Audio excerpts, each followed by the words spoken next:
What's up everyone, welcome to my 23rd tutorial in PHP, and in this tutorial I am going to be adding a table to the database we just made. So hopefully you're watching right from 22 and you already made your database. So go ahead and go up to your main panel and scroll down to this thing called PHP MyAdmin. What this does is allow you to add tables to your database. So on the left side of your screen you will see all the databases that you made. And this little number in parentheses, that's how many tables are in your database. Right now we have game with 0 tables in it, so go ahead and give that a click. And let's go ahead and make our first table. As you can see, it says no tables found in this database. And the first thing it's going to ask you for is to name your table. I'm going to go ahead and name mine game.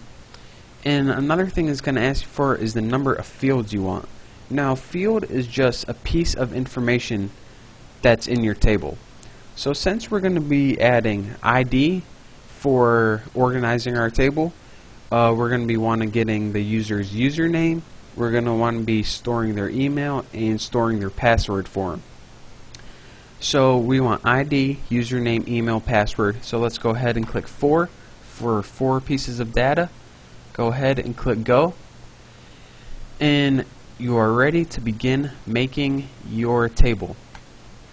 Now what a field is like I said, is just the basic label of the data. And since this is ID, now let me explain to you guys what ID means. ID is what 99% of people who are making these kind of tables use just to organize their data.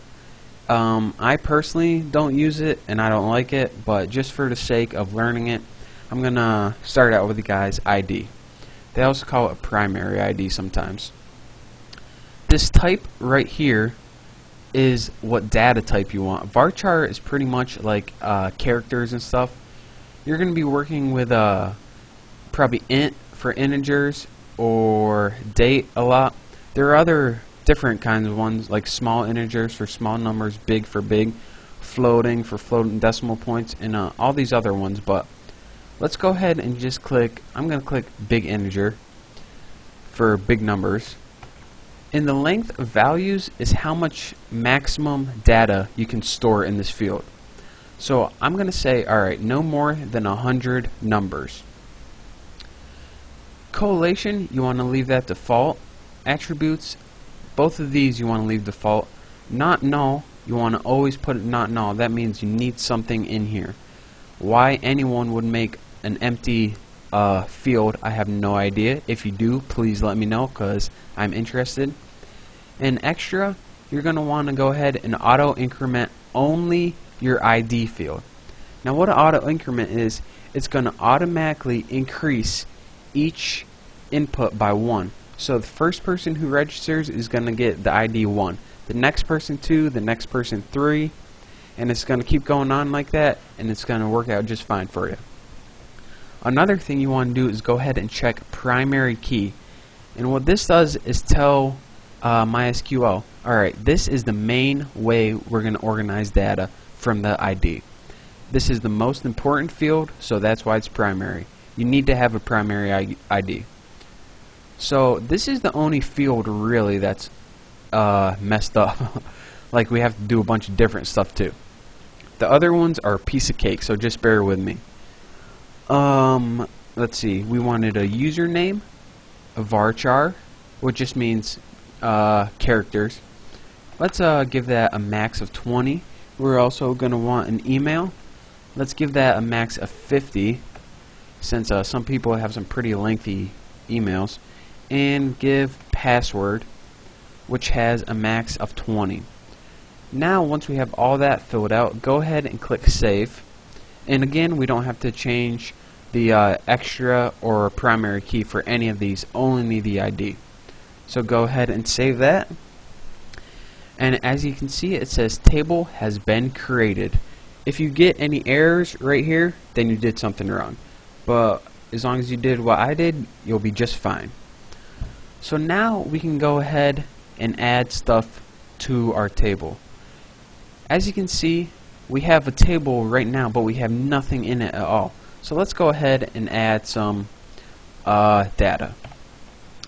Let's go ahead and click 1 for the primary ID since it starts at 1.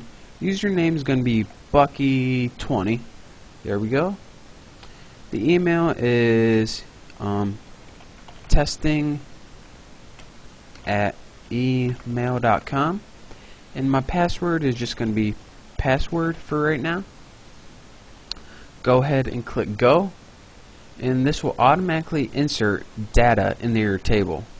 Now I'm only doing this to show you guys that there is data in the table, and if you see this, then it means it worked just fine.